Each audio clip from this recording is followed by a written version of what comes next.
Hi there, everybody. Mr. Colford here, and I am actually going to take you through the tutorial on how to build this part right here. And this is actually called a slotted shaft.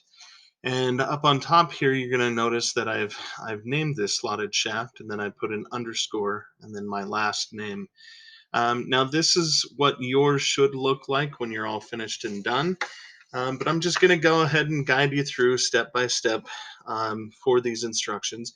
And then I wanted to talk about a couple other things to get you started on the other two parts. The other two parts, of course, being the L bracket and the indexing guide. So I'm going to have those ones ready for you as well. So let's go ahead and get kicked off on this one. So first thing I want to do is I want to create a new file.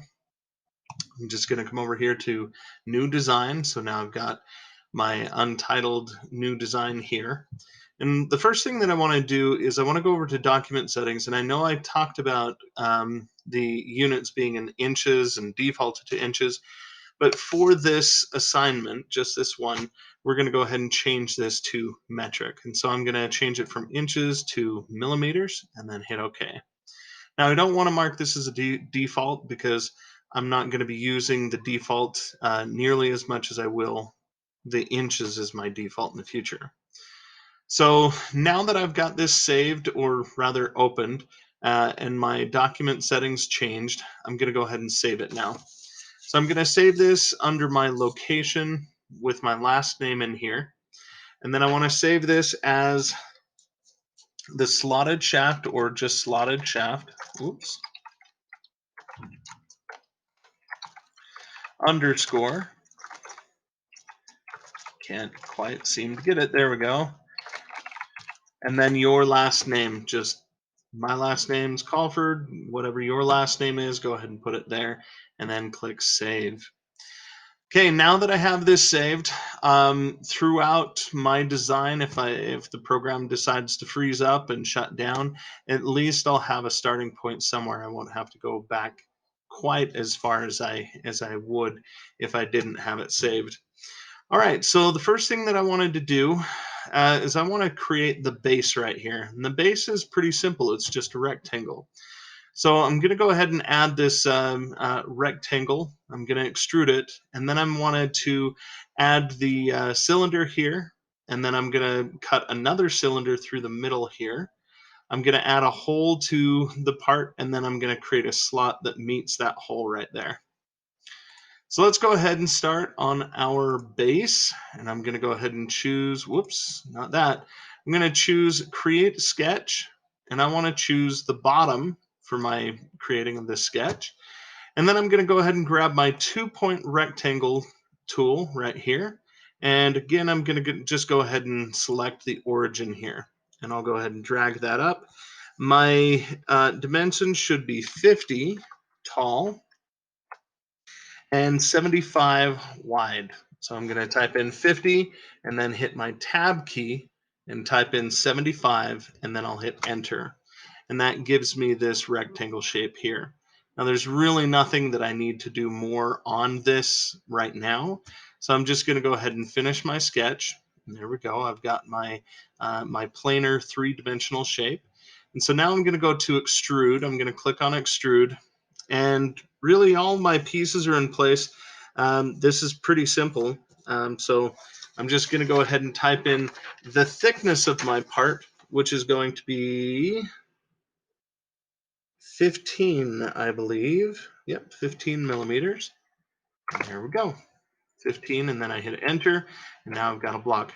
Now here's where it gets kind of tricky, because I do want this cylinder to go up through my part. So I'm going to be adding it to my part. I want it to go 40 millimeters from the bottom of my part. And so in order for me to go from the bottom of my part all the way through my part, I need to move this sketch around a little bit so that I can see the bottom of it, which is right here. So now that I can see the bottom of it, I'm going to create a new 2-dimensional shape. I'm just going to grab the create a sketch. And on the bottom here, I'm going to go ahead and click on it. And it's going to move it around so that I can see the bottom piece.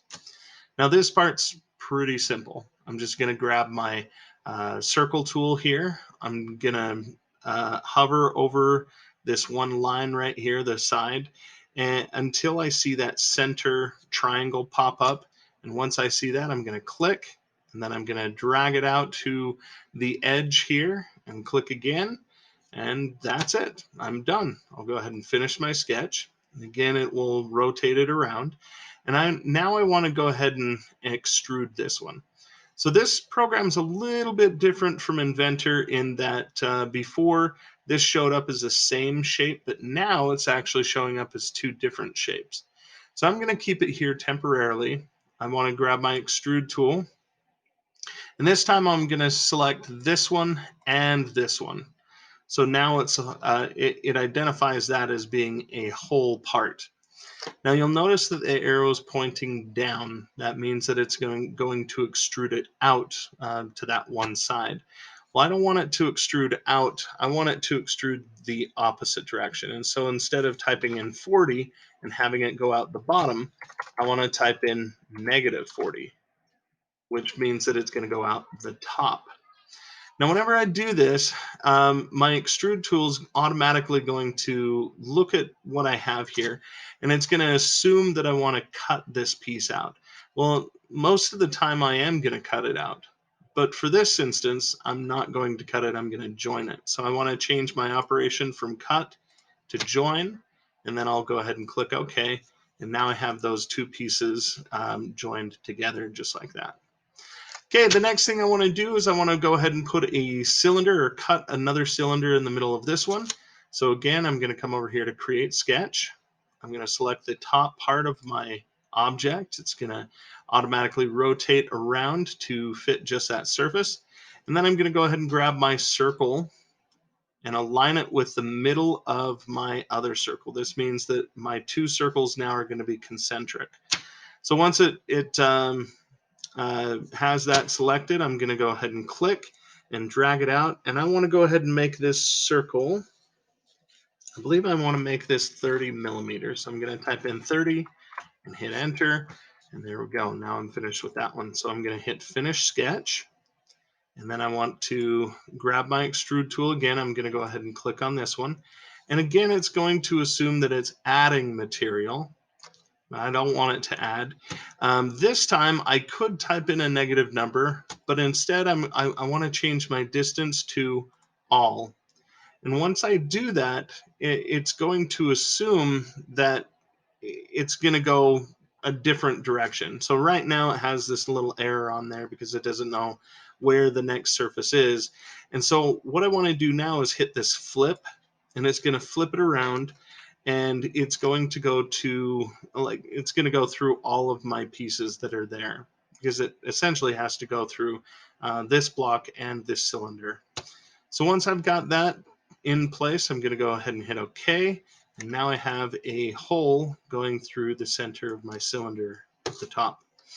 Now I'm going to show you guys another way of adding a hole, and we discussed this on one of our former activities that we did. I want to use the three-dimensional hole tool. So I'm just going to grab my hole tool here, and I want to place it in the top portion of this one here. So I'm just going to pick a random spot and place it on in there. Now with this hole, I want to change the diameter to 20 if it isn't already at 20. And I can grab this from right here and I can drag it around. But what I really want to do is I want to select reference points for this. So the first reference point that I'm going to select is this line right here off to the side. So I grab that and I'm going to type in 25, and it's going to shift it over just a slight bit. And then I'm going to grab my other reference right here. I'm going to click on that. And this time I'm going to reference the front of my object. And this one here is going to be 30. Go ahead and double check those numbers. And it looks like we're good on that. So we'll go ahead and move on. Once I've got the 20 from the 25 from the side, and then the 30 from the front, I'll go ahead and hit OK on the whole dialog box right here. And now I've got a hole going through there. Now, in our final example right here, we have this slot that comes back to this point right here. And so I want to go ahead and add this slot, and I could do this a couple of different ways, but the way that I want you guys to do it is I want you to create a new sketch on this side of the object that we have. So I'm going to grab a new sketch, and I want to select the front part of this, and it's going to rotate it back around. And now I can't see anything inside of my sketch here. That's totally fine. I'm going to go ahead and grab my 2-point rectangle tool, and I'm going to just select a random point up here on top. I don't want to select the middle because that's going to anchor it to that point, but somewhere off to the side should be fine. And I'll go ahead and anchor it on the bottom here. And if you really want to, you can hit Tab and type in 20 up on top. We're actually going to move this. But yeah, now I've got that 20 right there, and I only need to put one more dimension on here, and that's from the side to the side of my sketch here, and that's going to be 15 millimeters. Now I go ahead and move that over to 15 millimeters. This is 20 millimeters. I have it just where I need it to be, and I'm going to go ahead and hit Finish Sketch. Now make sure that you type this in. Don't just assume that because it says 15, it actually is 15. Make sure that you double check, you double click it and get in there and type in 15 millimeters or just 15 to make sure that it is 15. Even if it's a couple of like fractions of an inch off or a fraction of a meter off, then it will actually not work. So make sure that that's in place. And then I'm going to come up here to Finish Sketch. I'm going to extrude this one, and again, it's going to go that direction. But this time I'm going to change the extent to object, so to object, and then I'm going to select this object right here, which is my hole, and it'll automatically toss it back around, so it's going to go the opposite direction, and it's only going to the tangent edge of this circle right here. Then I'll go ahead and hit OK. And there you have it. So there's my completed part, almost. So the last thing that I want to do for this part is I want to go ahead and add my name to the side of this. I'm going to customize it with my own name. So for this, again, I'm going to come up here to Create Sketch. I'm going to click the side right here. It's going to recenter it. And then I want to click on the down arrow next to Create. And I want to go down to Text. So I'm going to select the text.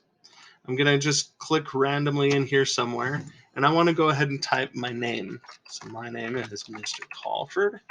Go ahead and type that in.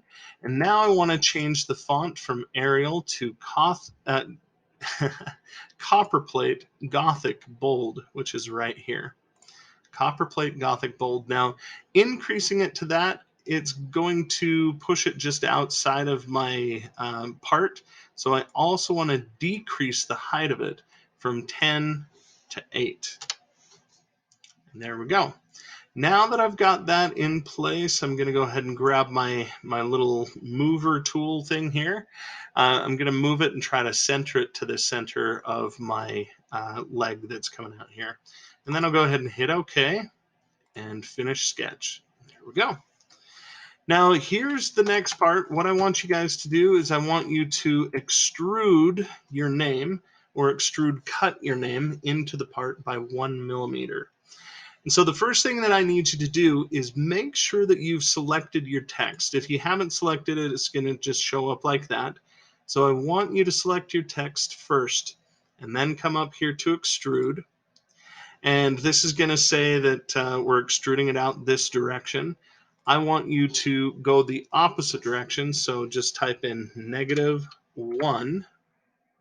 and it's going to reverse it, and it'll change the operation to cut, which is exactly what we want. Go ahead and hit OK, and there you have it. Your name is now embossed in the side of your part, just like that, and that's all you really have to do for this one. Now, always make sure that you have a good isometric view of the part before you save it. Actually, it really doesn't matter when you save it, but when you export it as an image, just make sure you hit that home key and it looks something like this. Then the next thing that you need to do is just go to File, Capture Image. Of course, make sure that it has a transparent background. And then save it to your computer. And when you're saving it to your computer, make sure that you select the OneDrive. So OneDrive, slotted shaft, Colford, go ahead and hit save, and that's it. Then you're going to go ahead and locate that picture. You're going to submit that to this assignment here. Okay, if you have any questions about this, just go ahead and shoot me an email, and I'll try to answer these as efficiently as I possibly can. Good luck.